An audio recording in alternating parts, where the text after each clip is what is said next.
बहुत सारे एक्सपर्ट्स का ये कहना है कि India is a mid and small cap story, but मेरा ये मानना है कि India is as much a story of large caps becoming giant caps. तो इसके बारे में आज थोड़ी सी बात करते हैं। जब बात ईवी की होती है तो सबसे पहली कंपनी आपके मन में कौन सी आती है? ग्लोबली अगर बात करें तो टेस्ला। बट क्या आपने बीवाईडी ये कंपनी के बारे में सुना है? अभी आप अपने स्क्रीन पर अगर देखेंगे तो here's a quick comparison of these two companies. Tesla market cap में 10 टाइम्स, ऑलमोस्ट 10 टाइम्स बिगर है as compare to BYD. PE multiples भी अगर आप देखोगे तो टेस्ला के बहुत ज्यादा एक्सपेंसिव है, बीवाईडी के बहुत ज्यादा इनएक्सपेंसिव है, क्योंकि अभी चाइना ये कंसेंसस अवॉइड है एंड टेस्ला में बहुत ज्यादा लोग बुलिश हैं। पर अगर आप इसको लेके इंडिया में अगर सोचोगे कि Maruti is a leader and it will continue its leadership, तो ये शायद ना हो पाए या हो भी सकता है। बट इस डिसरप्शंस को जो कंपनीज प्ले कर रही है वो भी तो लार्ज कैप्स है। क्या वो आगे जाके ईवी थीम पर कैपिटलाइज करके जायंट कैप्स हो सकती है? तो बिल्कुल हो सकती है। अगर आप बात करें रिलायंस ग्रुप की या जेएसडब्ल्यू ग्रुप की या टाटा ग्रुप की, तो ये तीनों ग्रुप लगे हैं आज ईवी की इकोसिस्टम जनरेट करने में इंडिया में। तो जस्ट फॉर योर रेफरेंस अभी देख लेते हैं बीवाईडी का आज तक का प्रोग्रेस कैसा है।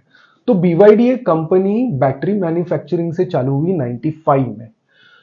2003 में उन्होंने एक कंपनी एक्वायर की फॉर ऑटोमोबाइल मैन्युफैक्चरिंग। 2005 में उन्होंने अपनी फर्स्ट कार लॉन्च की। 2008 में उन्होंने फर्स्ट ईवी लॉन्च की। जब पूरी दुनिया फाइनेंशियल क्राइसिस से टैकल करने में लगी थी तो China was silently working on it's EV manufacturing. तो BYD is actually the poster boy of China's EV manufacturing, और तब से ये कंपनी ने पीछे मुड़ के ही नहीं देखा है। Warren Buffett has also invested in this company in the past and this company has grown from a very small cap company to a large cap company. तो इंडिया में अगर आप बात करें तो इंडियन कंपनीज ने ऐसा लगता है कि इस कंपनी को बहुत अच्छे से स्टडी किया है, क्योंकि जहां तक आप बात रिलायंस ग्रुप की करें तो बैटरी मैन्युफैक्चरिंग में लगने वाले केमिकल से पूरे बैटरी मैन्युफैक्चरिंग में जो टेक्नोलॉजीज यूज होती है वहां तक सब इकोसिस्टम में उन्होंने अपना प्रेजेंस कर लिया है। और आगे जाके अगर वो ईवी मैन्युफैक्चरिंग में आते हैं, मुझे पता नहीं आएंगे नहीं आएंगे, I have no information and it's not even investment advice, मैं जस्ट एक जानकारी के लिए बता रहा हूं। बट अगर आगे जाके ईवी मैन्युफैक्चरिंग में रिलायंस आता है तो पूरा जो इकोसिस्टम रहता है वो उनके पास रेडी है।